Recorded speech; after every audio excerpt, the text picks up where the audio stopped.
Akiva.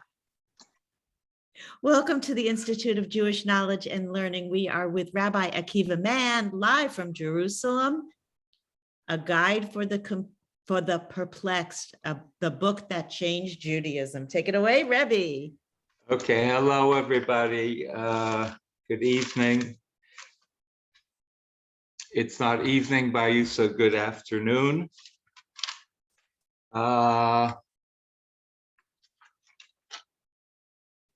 Let's see where we left off.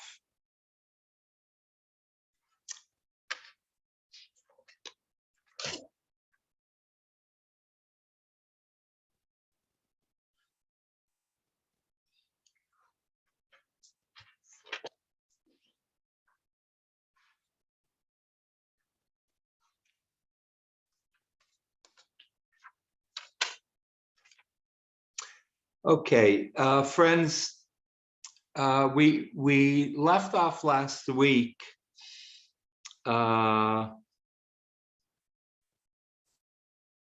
with the idea that I think is so contemporary today as it was in Maimonides' day. We were talking about how Maimonides wanted to break the images, the false images of the perceived divinity that was held in his day and that we hold today, and in the guide wanted to paint a new wanted to paint a new perception, certainly new in his day, but even 8 centuries later, I think what Maimonides, his perception of divinity, is going to be novel even today. So he wanted to break the inner statues, the inner images of divinity. And so we want to start today with the fundamentals, which we have gone throughout the years, friends. We have gone through this throughout the years in mystical thought, but Maimonides is going to emphasize just some different ideas, which is going to enlarge our perception of divinity.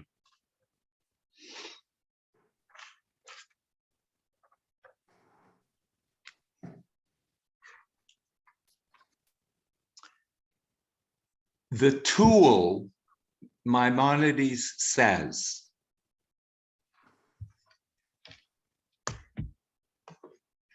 the tool that he deploys to, so to speak, uproot our internal images of God is none other than reason. And he uses the word reason, and I would like to introduce, because reason for us in English might not be exactly what he was referring to. I'd like to introduce a word to you that you probably know, in substitute for reason, and that is the word machshava. Machshava in Hebrew means the world of thought. Choshev, chet, shin, vet.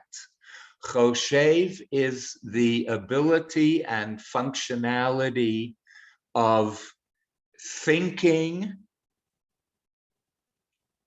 with reason, with logic, with rationality. The word machshava it runs the full gamut of what goes on here. Look at me. That goes, and I'm pointing to my forehead, but really I could be pointing over here to my heart. And it really refers to both. The world of machshava is, the spectrum is so large. It refers to anything, any function that we can possibly employ as human beings in contradistinction to inanimate, what makes the human being, the human animal, different from an inanimate object.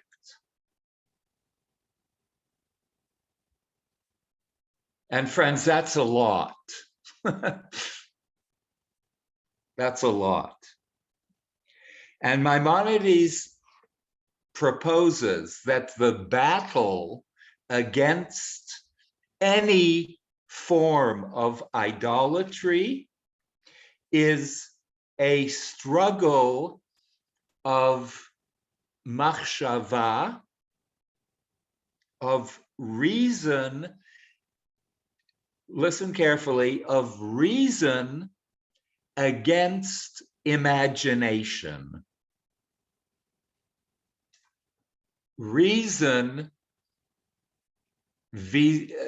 in contradistinction to imagination.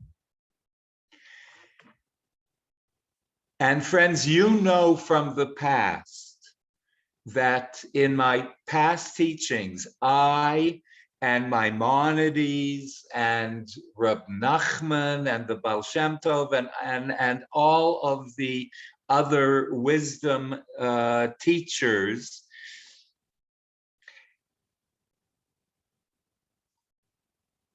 we all laud and praise the faculty of imagination.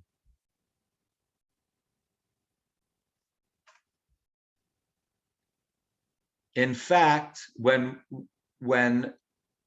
I was presenting a class on prophecy, which we are going to touch on today, when we spoke about the capacity of prophecy, we quoted Maimonides as saying that close to and a prerequisite for the prophetic ability actually was the faculty of imagination.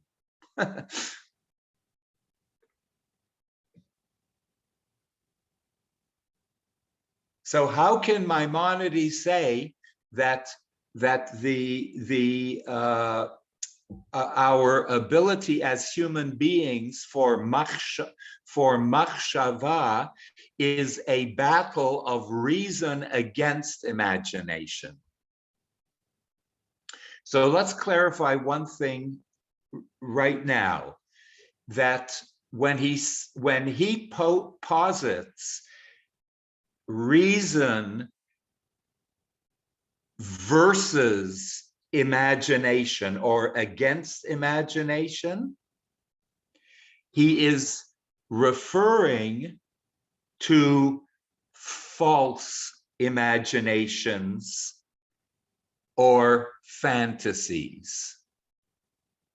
So he's saying that the idea of stripping away imagery, idolatry, in terms of our perception of divinity, first thing is reason against false imaginations or fantasies about divinity. That is, he says, the beginning of a refinement of perceiving divinity and then leading to relationship with divinity. So friends, I believe that Sorry to interrupt. Could you repeat that last sentence again, please, Rabbi? oh yeah, not really. Oh, sorry. Okay, sorry. I have to rewind. Yeah, I would also. What Maimonides is saying here is extremely important, and it has to do with thinking about thinking and refining our ideas and making sure to the best of our ability that false imaginations are not part of our formula when it comes to God. He is equating false imaginations to borderline idolatry.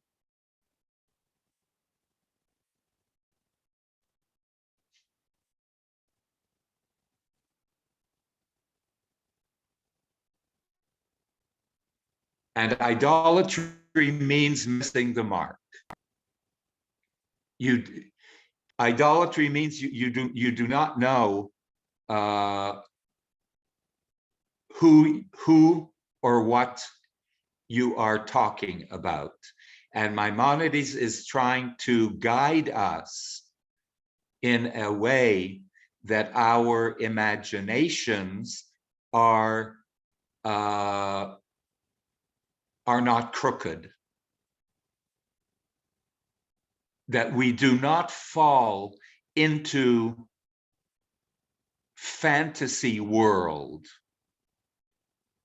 We do not fall into the trap of fantasy when it comes to divinity. And he says that is the prerequisite.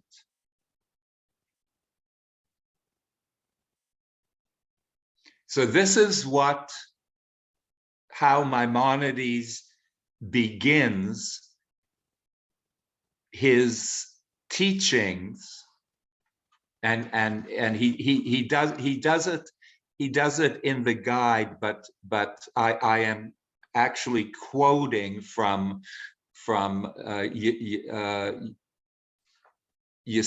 HaTorah, Maimonides, when he speaks more intricately about the refined idea behind divinity. And he starts off like this.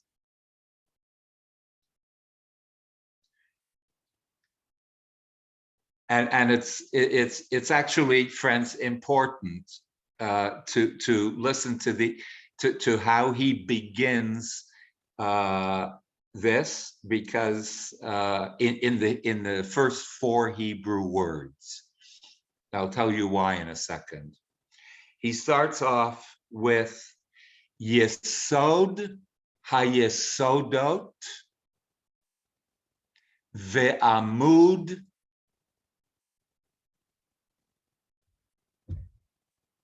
Yesod ha-yesodot ve'amud ha'amuna. The Yesod ha-yesodot, the foundation of all foundations, and the pillar of wisdom is to know that there is a first cause.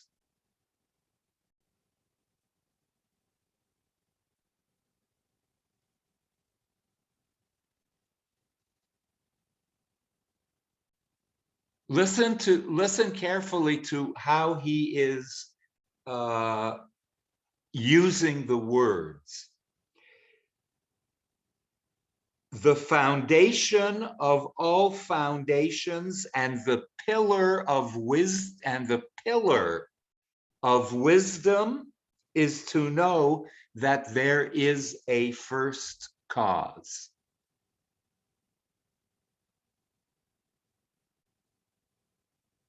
Firstly, Yesod, look at the first letter of this four-word expression. Yesod ha-yesodot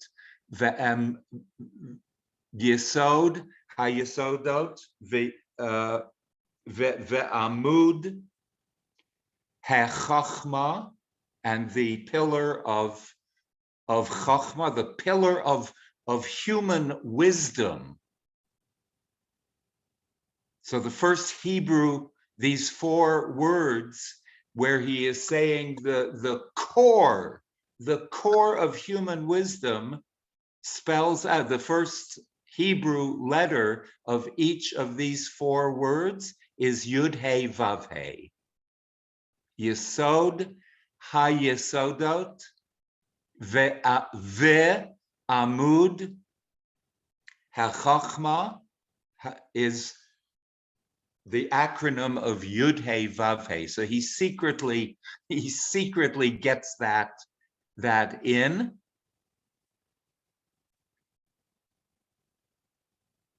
He is not saying here this the foundation of all foundations and the pillar of wisdom is going to get us close to God necessarily. He's saying the realization, the foundation and the pillar of all wisdom is to know that there is a God.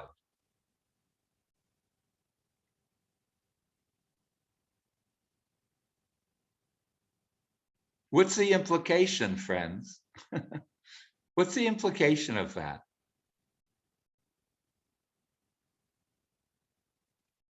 This is not rhetorical. What's the implication of what he is saying here? He's not necessarily gauging his statement. This is how we get close to God. This is how we can relate to God. This is my God. He's not gauging it that way. I think he's burying so that the first that there is a first cause, that's a that's not a philosophical idea, but that there's a reality of I'm sorry that of divinity, and then he's hiding in it that the transcendent Yud He Vav He is somehow imbued into that first cause. But if you don't, yes, but yes, very I nice. believe that the word know is in there, to know. And I think that's the trick, not trick. That's the word, to know. Okay, very, also very nice, both Kim and Shabri. and I He did is notice, also, yeah, go ahead. I Go had ahead, noticed please. that Joan had her hand up in the middle of, and I don't know if if she wants to Sure. bring that up now, or do you want to save it? No, she's shaking her head no. Okay, thank you. Sandra Poslins is unmuted. You know, sometimes when you use a simple word, I take the time to look it up on a dictionary. And the word cause simply says a reason or action or condition, a motive. So that simple word is telling me that cause in this statement, first cause is that we have a motive to go forward and understand.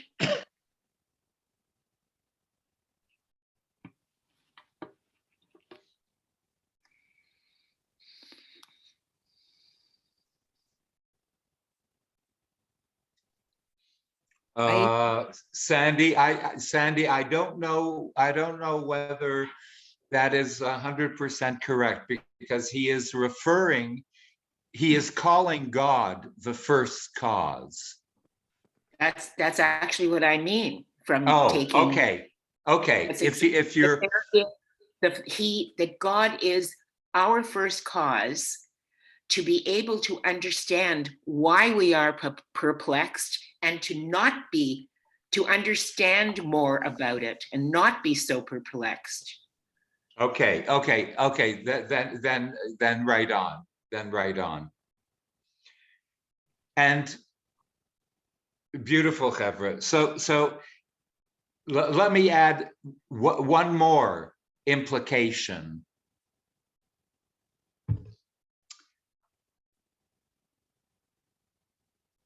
I think he's saying something very deep. I think he's saying something,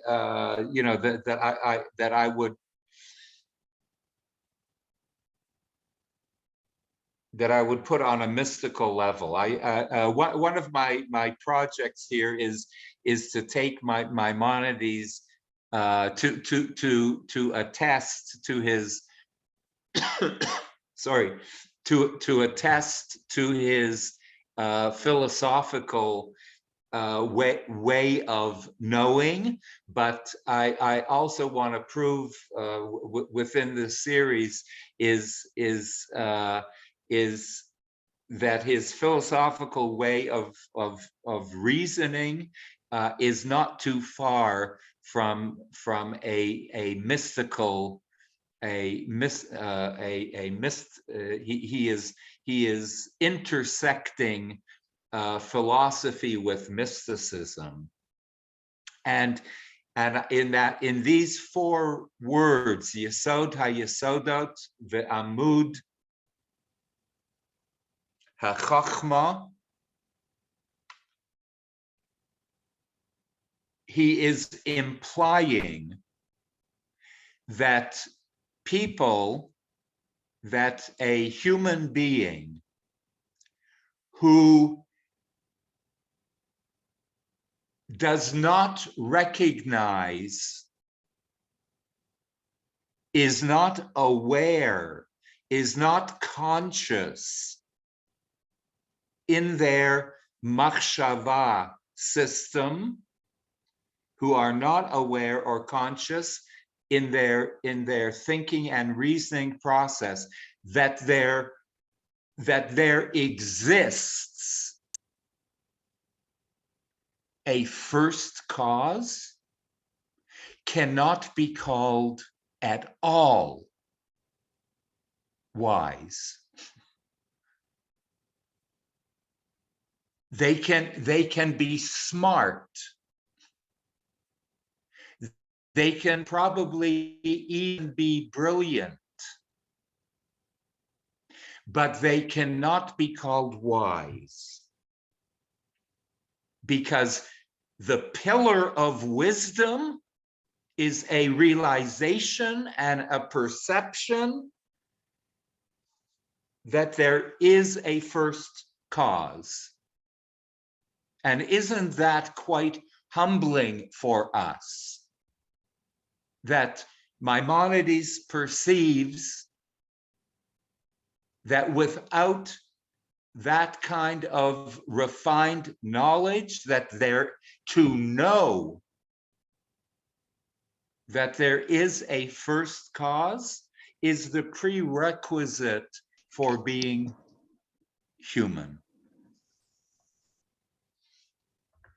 And we're going to get into this a little bit more. I would like to suggest that Maimonides is, when he says first cause, that he is referring to nothing else but what I like to call source.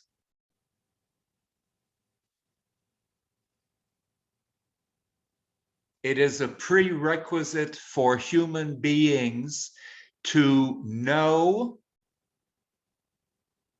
It's quite simple, to know that there is a transcendent source, a cosmic source to our existence.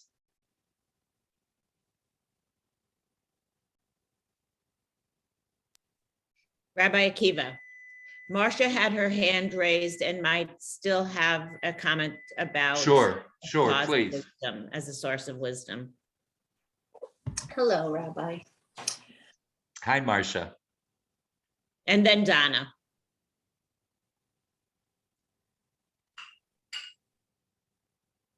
Marcia, you seem to have muted. Yeah, there I You're go. back. You're back. So I'm having a little trouble even forming the words. At first, it made me think that he is talking about faith. That what you said, yeah, well, the answer to my question. You said that he's not talking about how to get close to God. No. But so where I ended up with, if he isn't talking about faith, it's the core of wisdom is, in a sense, that it's maybe knowing that it is incomprehensible that we are, as human beings, the be all and end all, that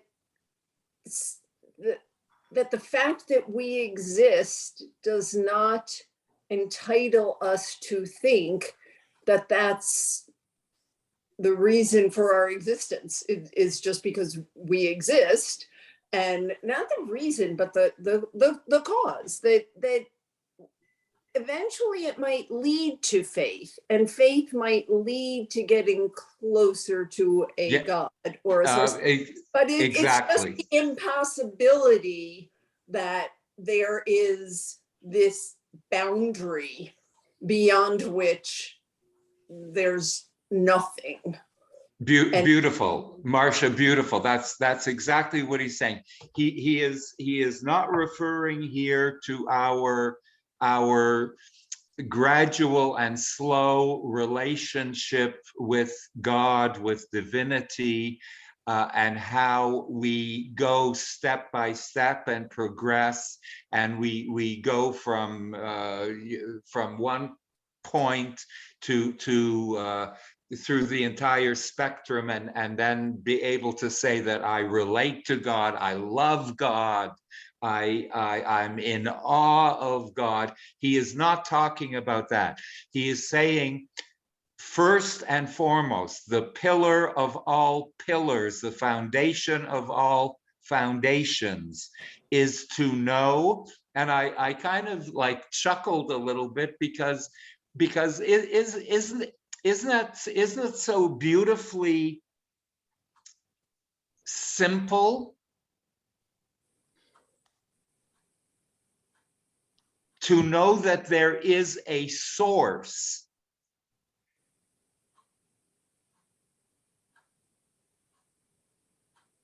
Did I or you, think about it for a moment, did I or you come into being out of nothing, ex nihilo, out of nothing. No, ridiculous.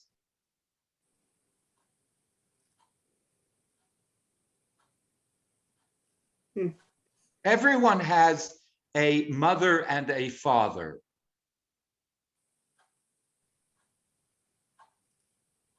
Or if you want to go biologically, if you want to go biologically, everyone was born from a sperm and an egg meeting up and exploding. Every individual comes from a source. Every animal, every insect had parents, so to speak. And he's saying civilization, the civilization of humankind, the earth itself, has a source. Nothing. Everything comes from something. So know in your mind, even if we can't, as Marcia clearly pointed out, even if we can't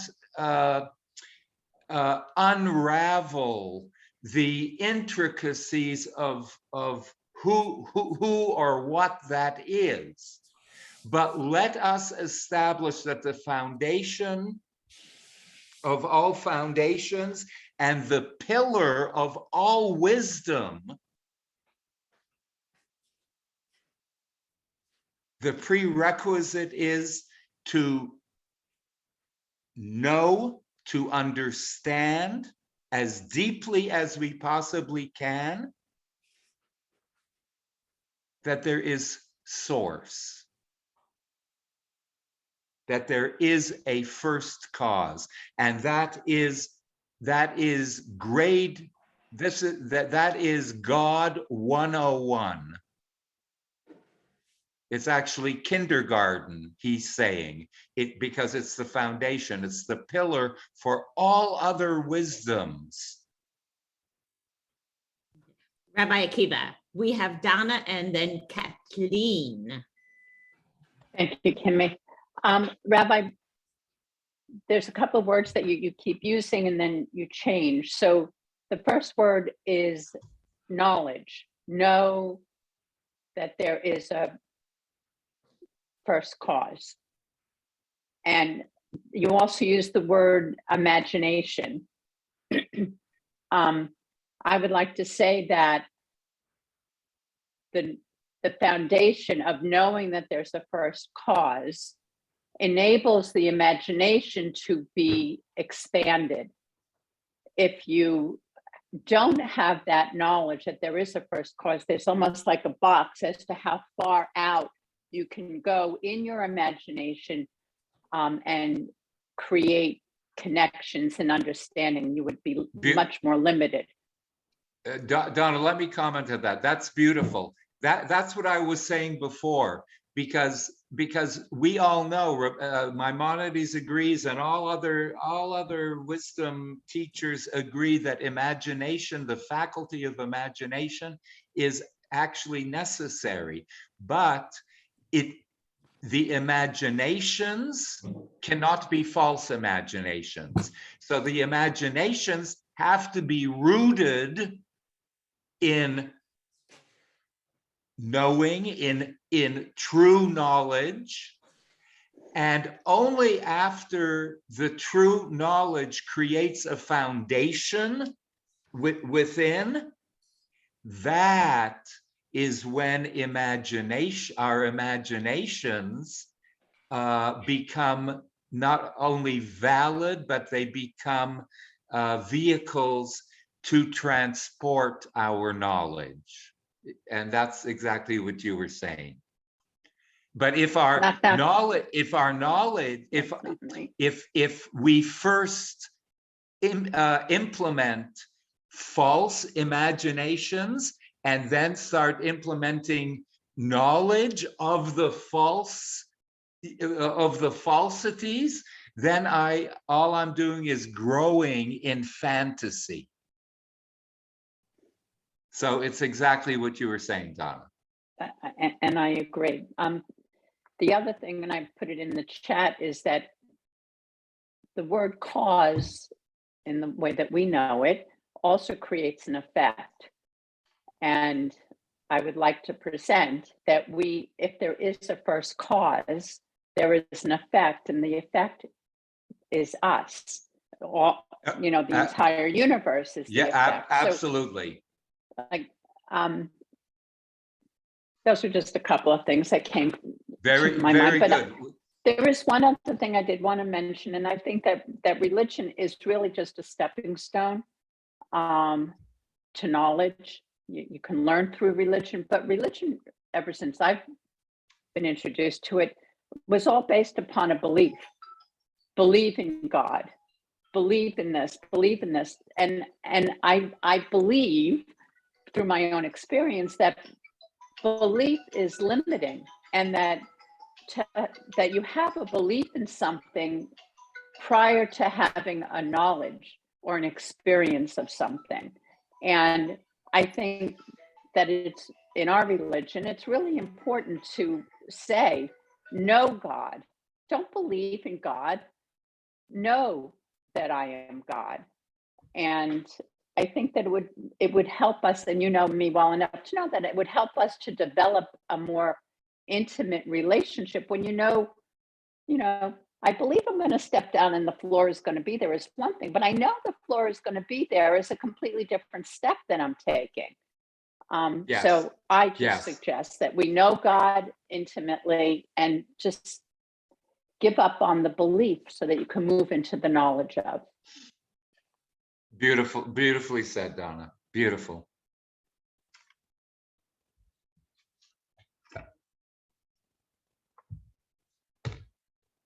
Okay, Kimala. Is there anyone else? Because I want to. I'm sorry, I was muted. Kathleen, please go ahead. I guess the struggle I have with this is that it seems to be based on Aristotle, and that just seems so antiquated to me. I mean, I think there's been like 2,000 years of philosophy since then. And we know that your mind just goes into knots thinking about the first cause, and then you have to think about what caused the first cause. And it kind of makes me anxious just even thinking about it, much less thinking that I have to know this. Kathleen, I appreciate it on one level.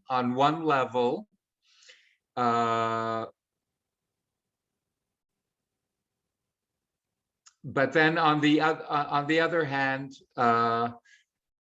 wisdom is wisdom, and I don't care how antiquated it is. One can say the same thing about the Torah, and many have said the same thing about the Torah.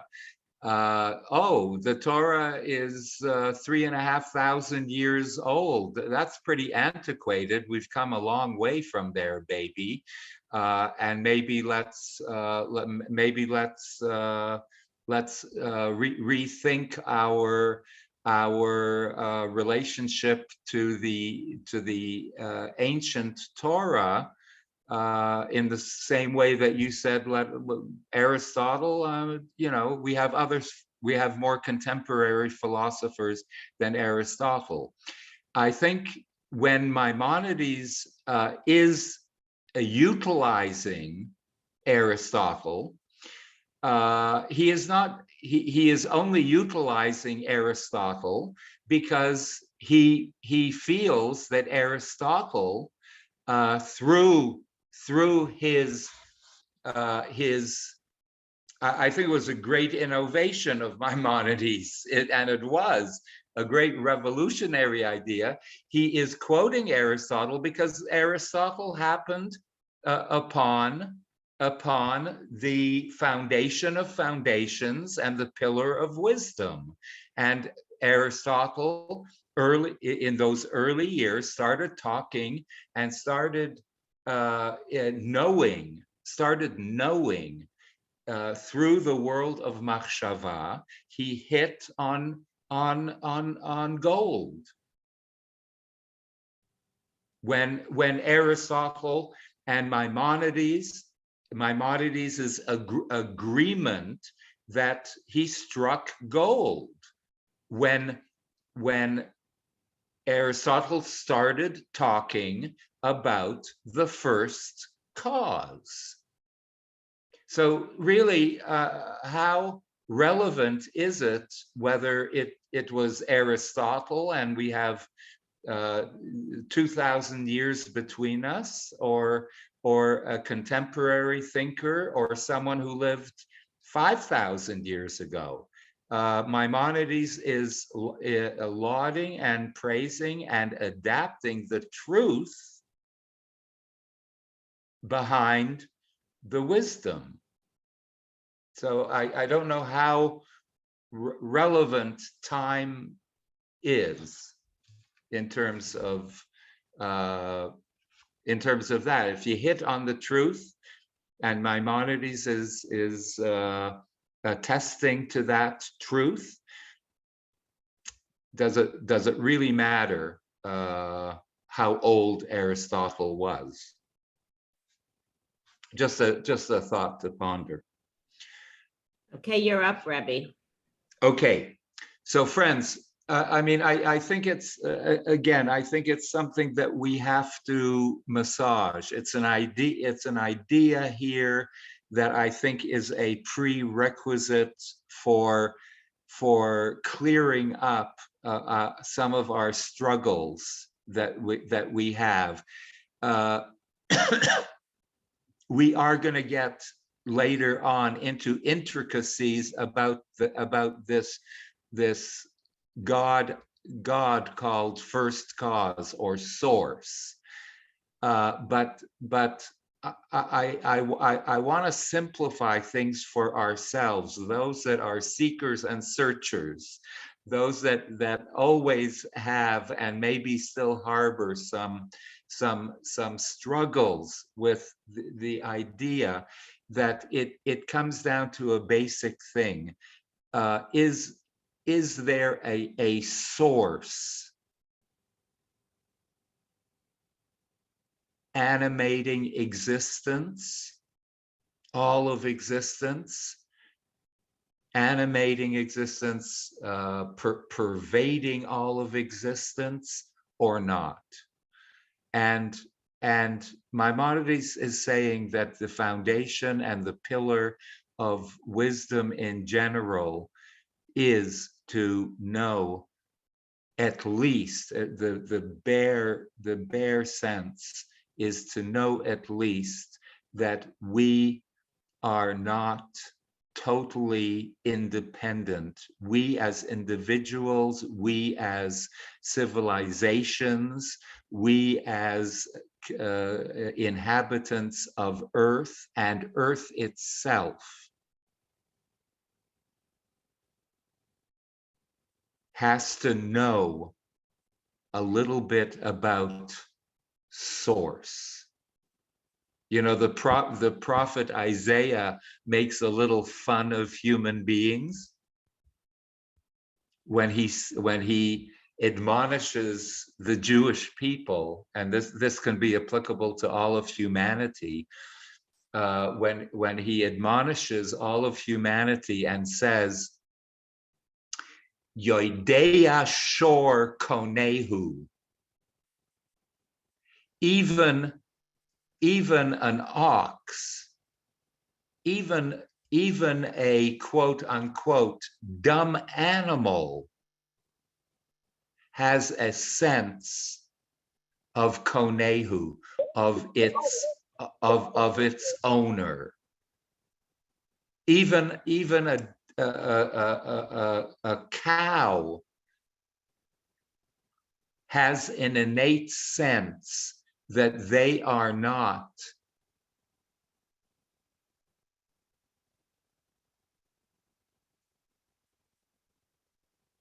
divorced from their source. And Isaiah says, and you human beings, you fell into the trap. You think you are the beginning and end all of existence. You think you are so independent that you don't even realize that you belong to source. Your origins are in source.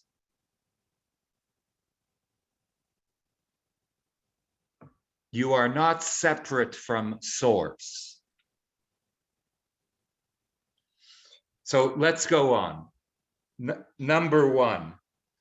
So he's speaking about the existence of source, the existence of God, of divinity, however you want to frame it. Then he goes on with the second prerequisite. And friends, each one of these are pages upon pages of Kathleen, I want to address this, that I am not going through. I'm not going to make you go through, force you to go through the absolute rational, philosophical, logical proofs when he really bends the mind, and you have to be somewhat of a true philosopher and a true Aristotelian philosopher at that to follow the logic. I'm just giving you the cliff notes here, but I think the cliff notes will suffice, because as long as we keep in mind he is talking here about the pillars of the foundations of wisdom.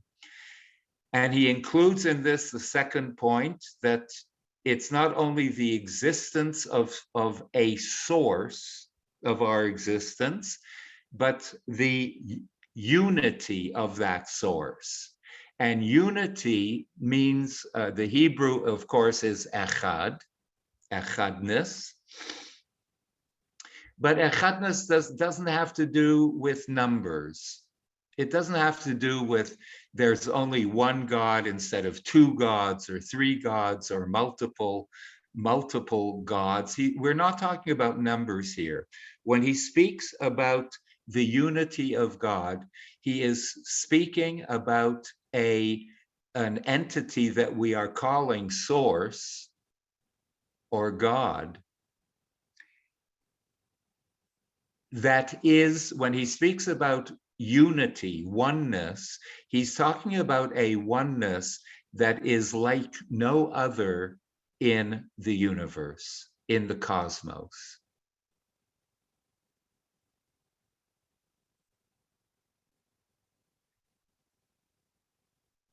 He is talking about a quality within divinity that is like no other quality that exists in the world. So we can say, for example, that there is no one in the world like you. And I'm looking at you, and you look at yourselves. There is no one in the world like Ellen Sabbaty. There is no one in the world like Marcia. There's no one in the world like Miriam. There's no one in the world like Maxine. Right? Am I correct? We do not. We as human beings are quite unique. So what's the difference between our uniqueness, our oneness, and God's oneness?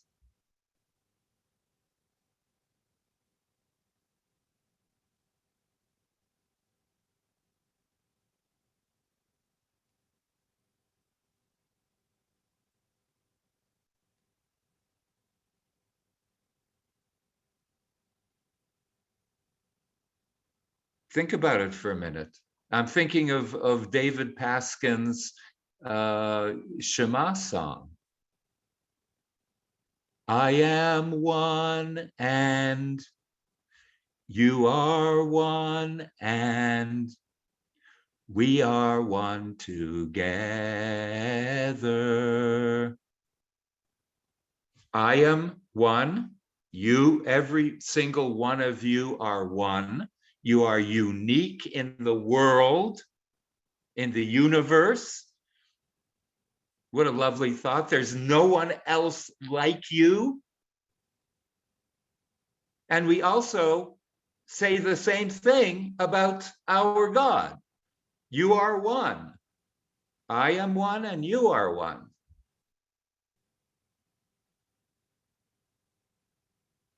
So the unity of God, we have to clarify a little bit in saying, yes, I am unique and you are unique. But you know what? We are still human beings. I'm a human and you're a human. We take on different forms, but we essentially are human. And there happens to be X amount of billions of us in the world. Maimonides is saying, and here you have to use your knowing and your imaginations. There is, when we talk about God's unity, we are talking about, excuse the expression, quote unquote, we are talking about an entity, an animal, like no other in the universe. There is nothing else. The universe can include a multitude of forms, but the form, the essence of divinity is unique and one in the universe. Nothing can be compared.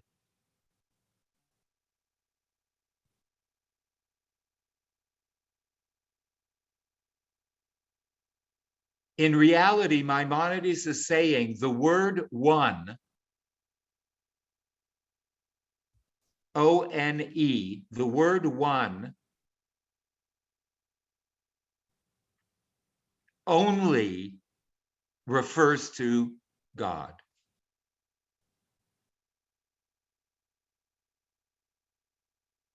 Only refers to God.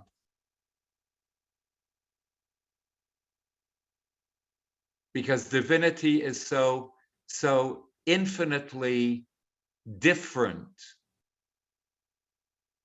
than anything else in the universe. And that, he says, is the second idea and prerequisite for the pillar of wit, for us attaining the pillar of wisdom. And the third one is the incorporality, or the infiniteness, the infinitude of that unity.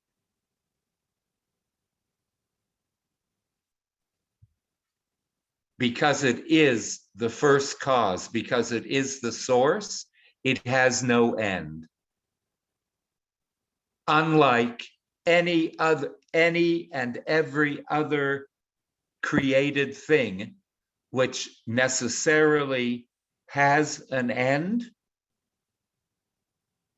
this entity that we are calling God, or source, or first cause, is infinite. So friends, in plain language, there is a higher cause. And Maimonides asserts that we can get to it through this facility. We can get to it. there is a cosmic force that energizes and animates all of existence.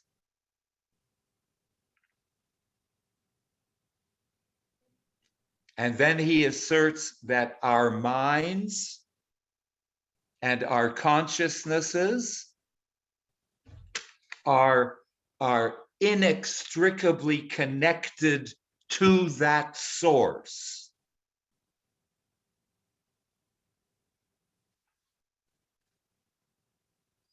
And that in this word that he uses, knowing, that openings and expansions of our inner minds, expansions of our faculty of machshava, of deep investigation, and machshava is also like thoughtful contemplation.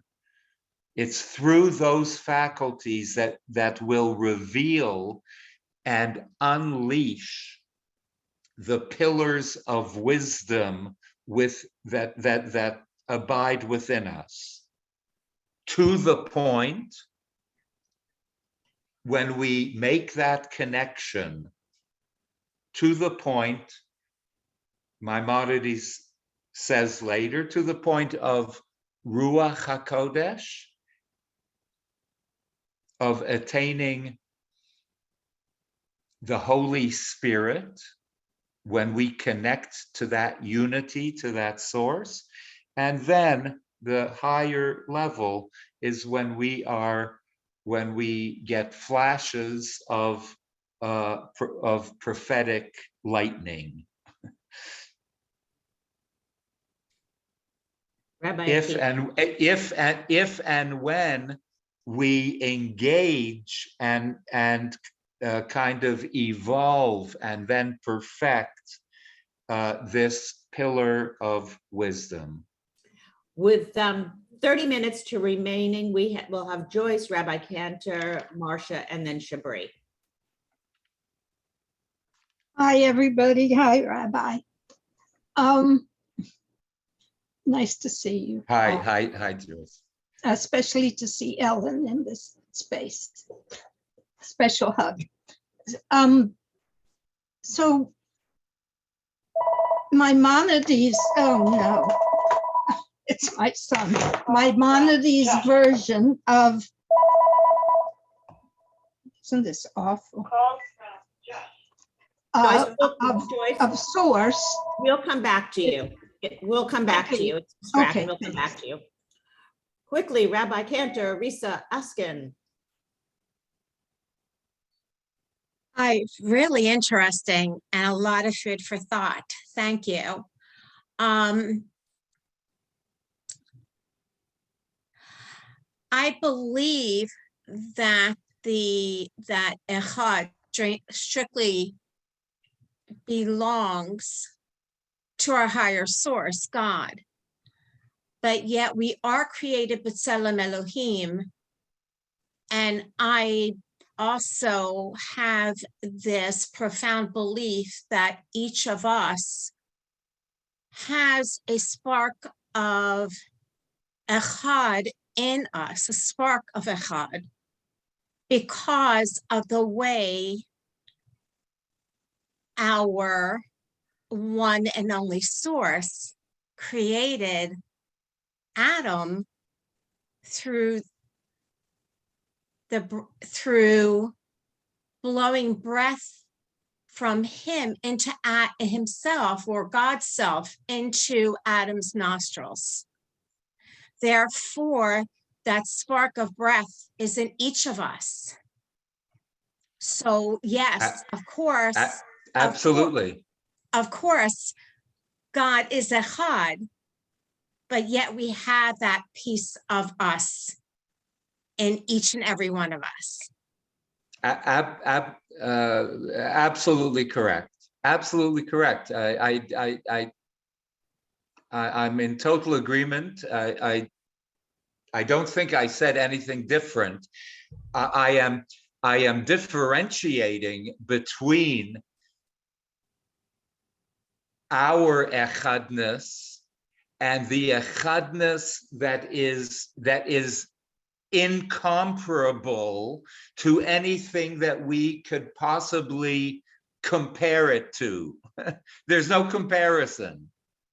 There might be similar, yes, you are absolutely, there are similarities in human echadness.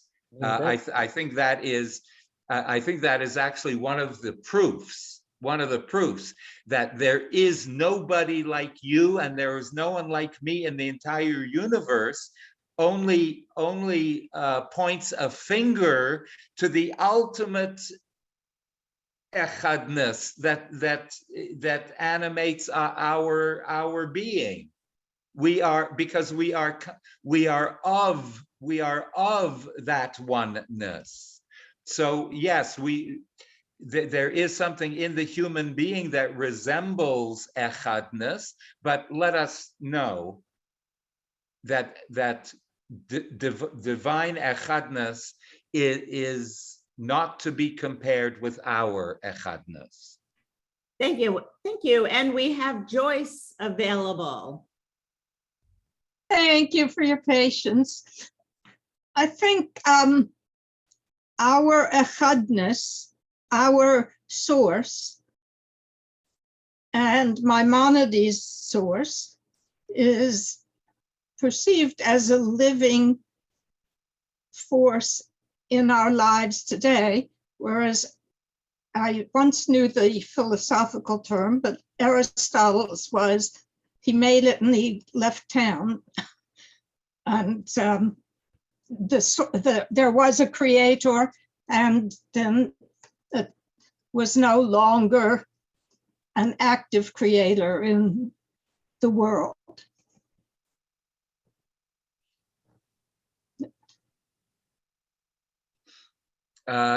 Joyce, very good insight. We are in the next class, we are going to get into the next, like, extremely intricate and extremely scary world of the concept of divine providence, and how divine providence, which I think you're referring to in terms of like the active divinity, how it's manifested here on earth, which is a terribly complicated affair, which is important for us to clear up once and for all. I always hesitated to talk about divine providence for years upon years, and to really lay it out. But we're going to do that. We have to do that. So that first, let's go with the pillar of pillars and the foundation of foundations, and talk about the existence of source. It's so important that we identify that at the beginning, and humble ourselves mentally, emotionally, that it is possible for us, for the atheists who think they are atheists, but as we clarified last week, all you atheists out there are really not atheists. You're just deists. Let us establish the ground zero, that it's not so difficult. If we have, with an expanded mind, it's not so difficult to admit to ourselves that this world of ours has source, has a cosmic power that we are calling source. Rabbi Akiva, Period. the last two questions before we give it back to you is going to be Marcia and Shabri, and then we're back to you. Okay. I'm not even sure that I need an answer to this now, because I haven't listened to your first two lectures, and I'm the not atheist but deist in the room, one of them, as you know. However, it surprises me, I guess, this focus on reason makes me think of as a driven leaf, because this is how Elisha ben Abiyah thought he would find his answer and proof. And the only, my mind fights this idea all the time. I'm sorry, Marcia, this idea what? This idea of Yeah, I didn't hear the word. This idea, something, your mind. Oh, fights with me. Fight. My Okay. mind fights this idea of the source being something eventually to get close to, by first accepting, because of reason, that there is a source, which I do, but my mind seems to be the least productive way to approach it. You know what I mean? It's always finding and asking what if, and but what about that? And this acceptance only comes for me from letting go of my mind, letting it rest, putting it to sleep while I'm learning. It's that duality. And so reason just seems Marcia, I appreciate what you're saying, and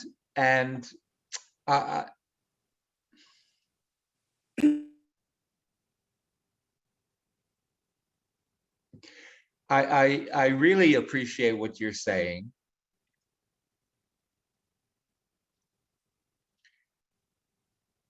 This is how it, I think I have to admit, this is how it was for Maimonides.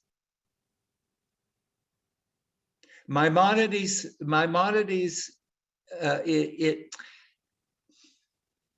Shivim Panim LaTorah.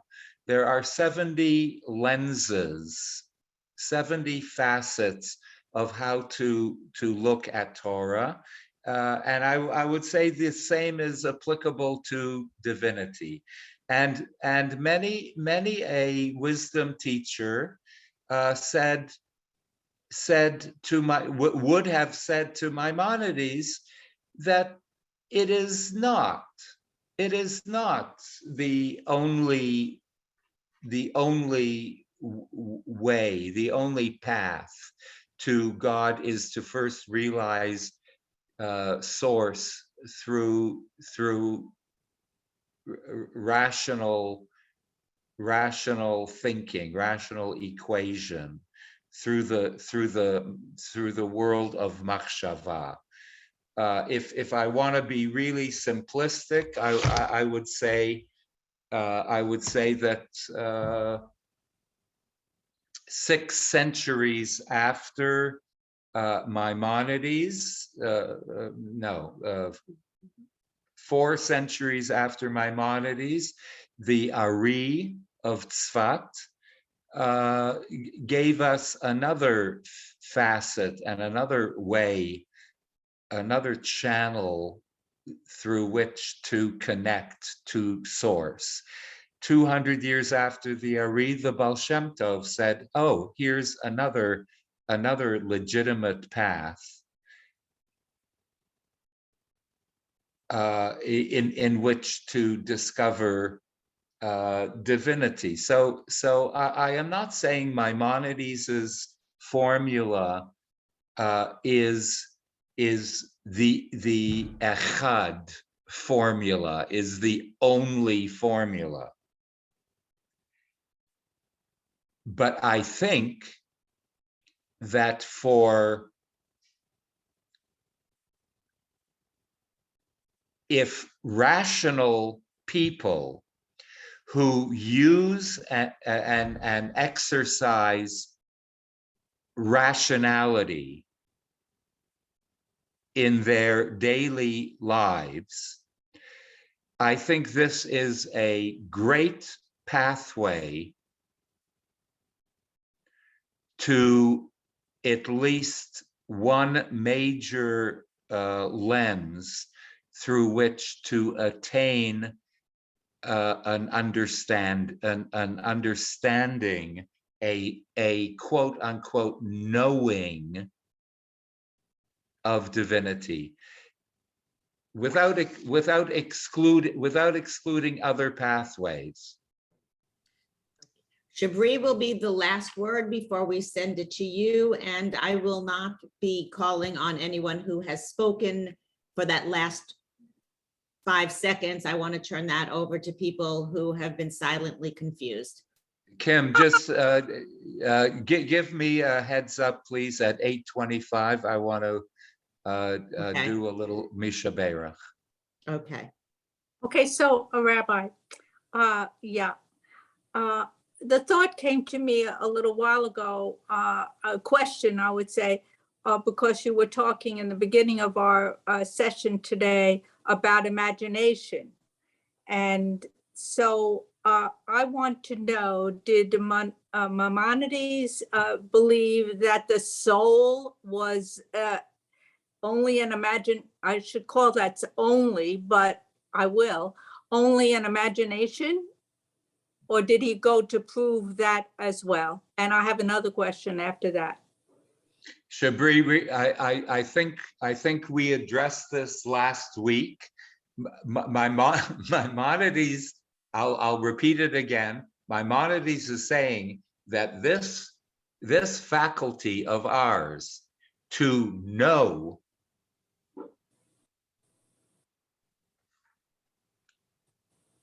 that there is source, that faculty to know it is no other than our souls.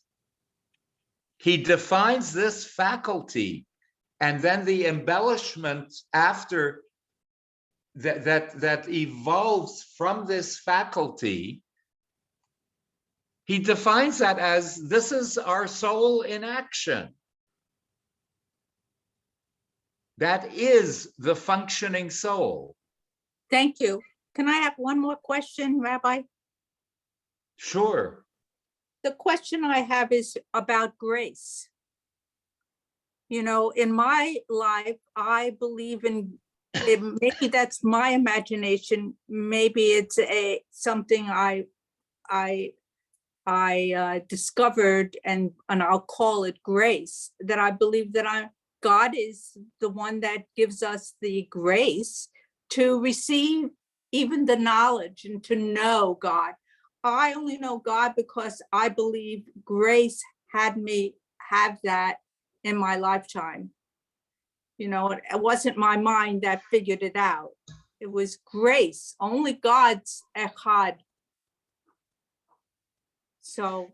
Okay, Shabri, that's a very good question.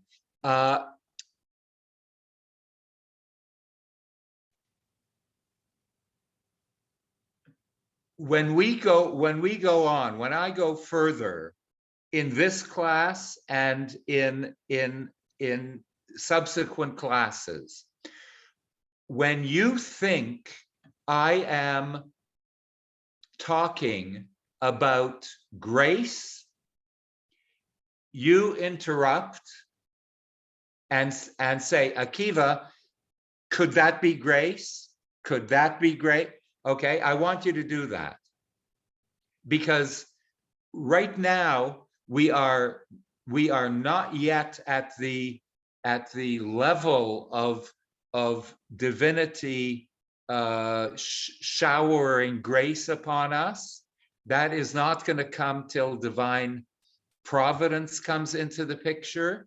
The divine, what I can say right now is that the divine grace that we are part and parcel of the active intellect, the divine active cosmic intellect, that we are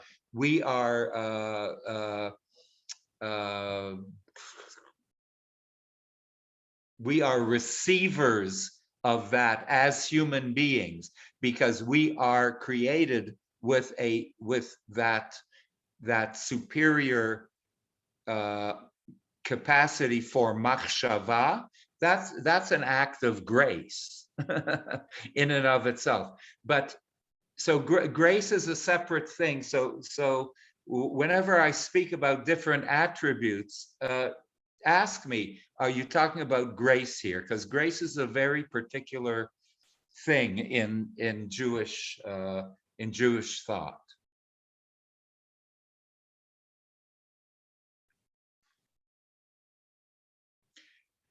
Friends, and this is particular. I'm trying to choose the particular Maimonidean thought processes that are so unique to him, and just trying to be able to offer you some pathways of his thinking to incorporate into your own thinking, if that is, if you are resonating with, if your neshamas are resonating on that frequency.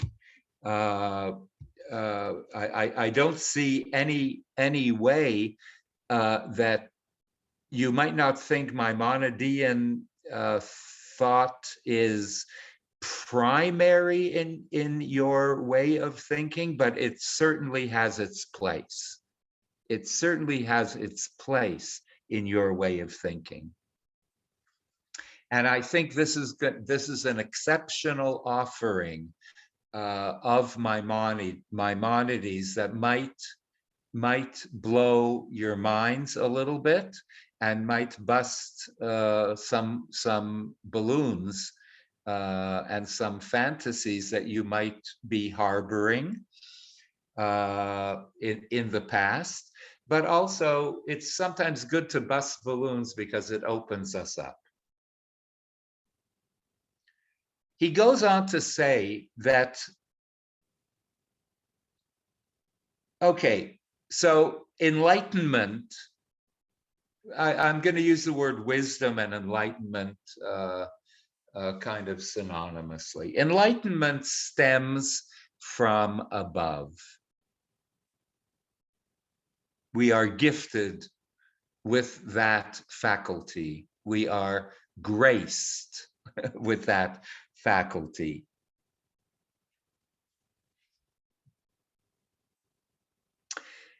I'm sorry, I shouldn't have said we are gifted.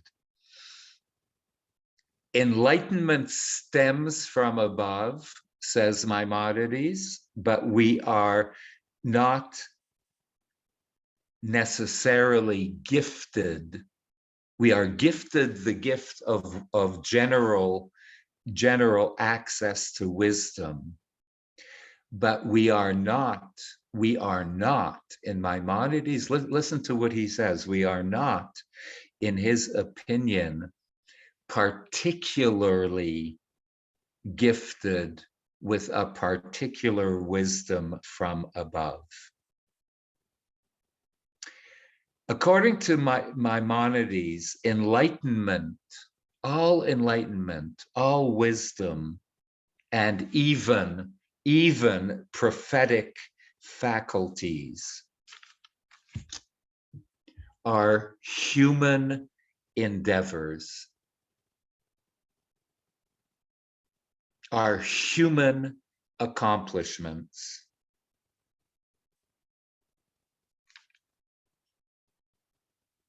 Absorb that just for a sec.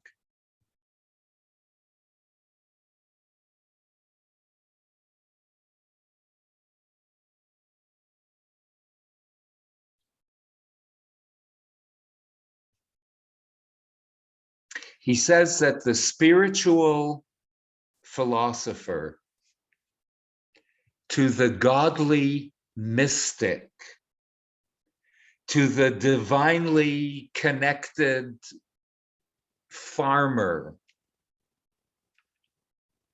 they all equally come to wisdom, to enlightenment, and to the, we'll use his term, to the pillars of wisdom by his or her own blood, sweat, and tears.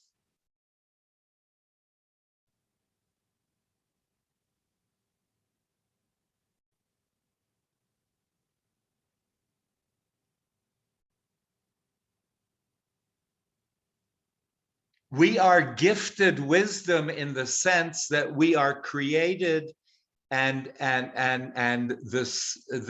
our source animates us with the potential of wisdom, but the actual acquiring, the acquisition of wisdom is all up to individual endeavor.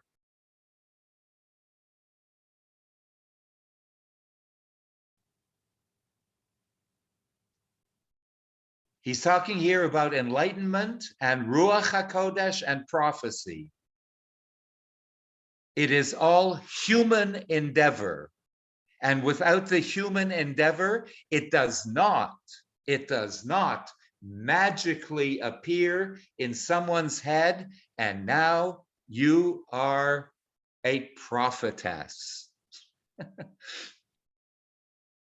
Not.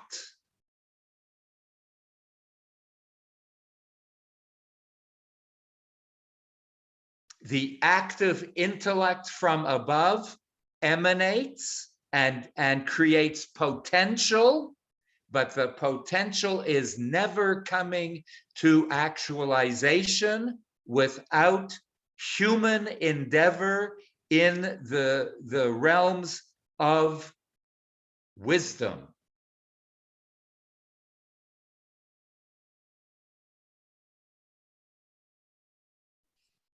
Do you want to wind up, Rabbi? I'm sorry? Do you want to wind up? Is it 8:25? It's 8:28. Oh, But you get a 5-minute leeway. okay. And you Oh, get all yeah, the yeah. leeway in the world.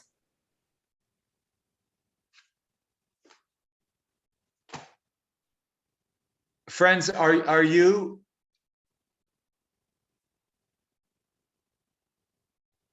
surprised at that?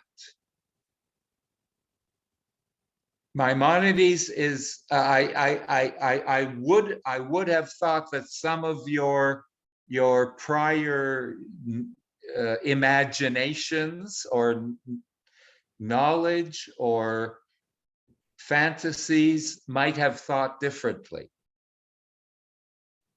Maimonides is saying wisdom is absolutely up to our endeavors.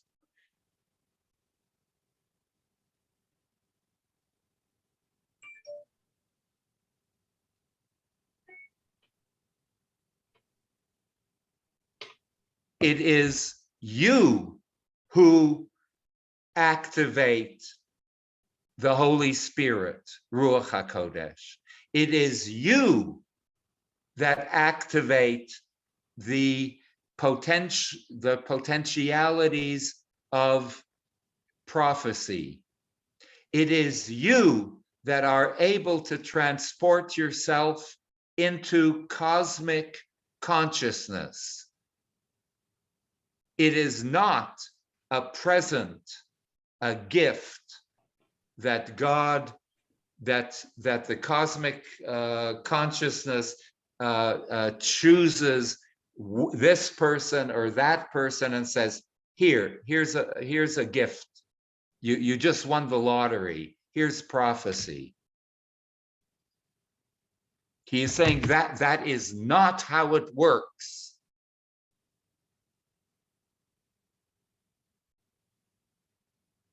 He's laying out the total onus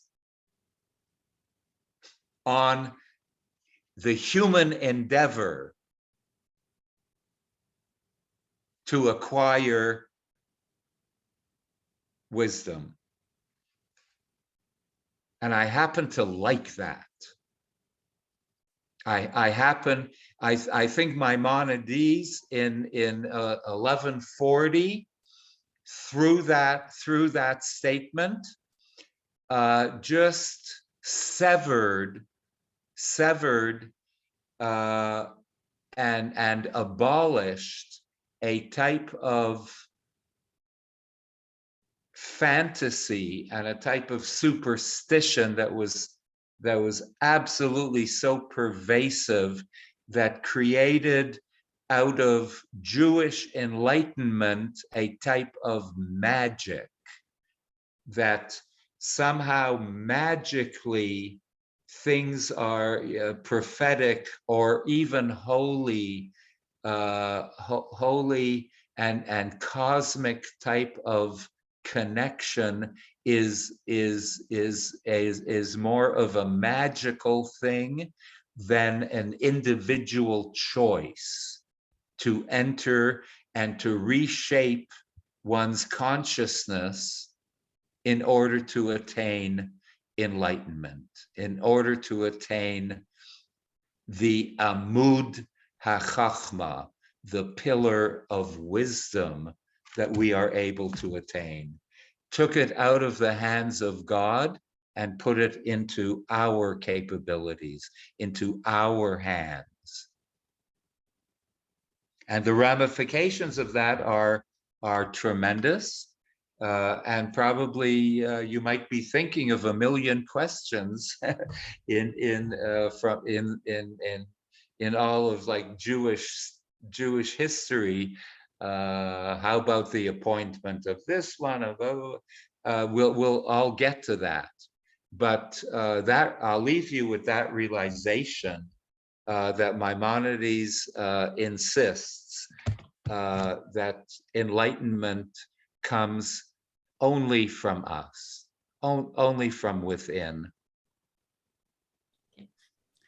I invite us to stay for a minute with Rabbi Akiva had mentioned a Mishaberach.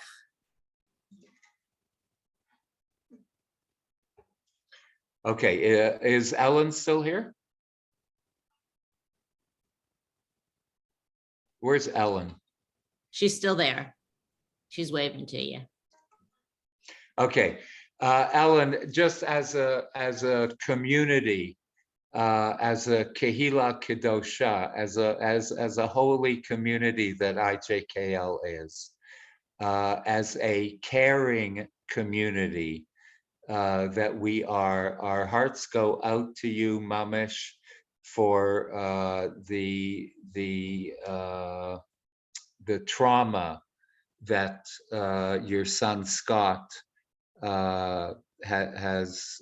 is going through, and our thoughts are for a refuah shalema. You know, it's going to be a just an unbelievable challenge for him. So I offer him, and together with all of our minds and our hearts, we offer him, and by extension we offer you the strength that it's going to take to give him the support that he needs, the strength refuat hanefesh or refuat haguf, the strength of his inner spirit should be strengthened and encouraged, and refuat haguf, and that his physical body get to the point of full recovery. And our thoughts and our prayers are with you, Ellen, and with him, and for your entire family that is going through very tough times, dealing with this. Thank you. Let's all of us. I'm going to just do a little nigun. Let's all of us project the sparks of inner machshava, and project What's them that? on Ellen and Scott, for just a complete recovery, and that we all come out of this with a sense of betterment, that Scott is going to come out of this enlightened in some manner.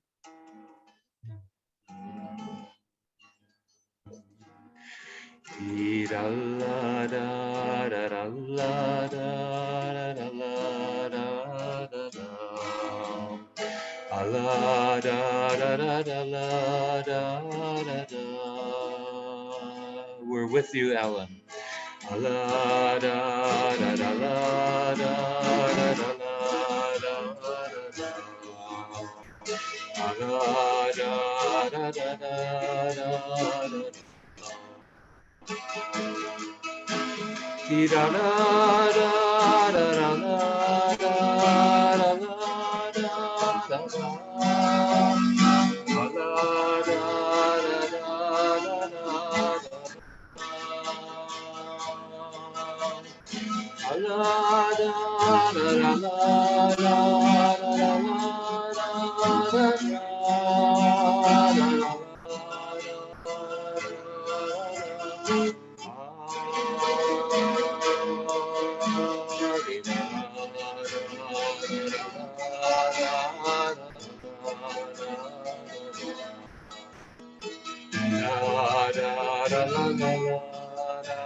Refuah Shalema, Ellen. Refuah Shalema.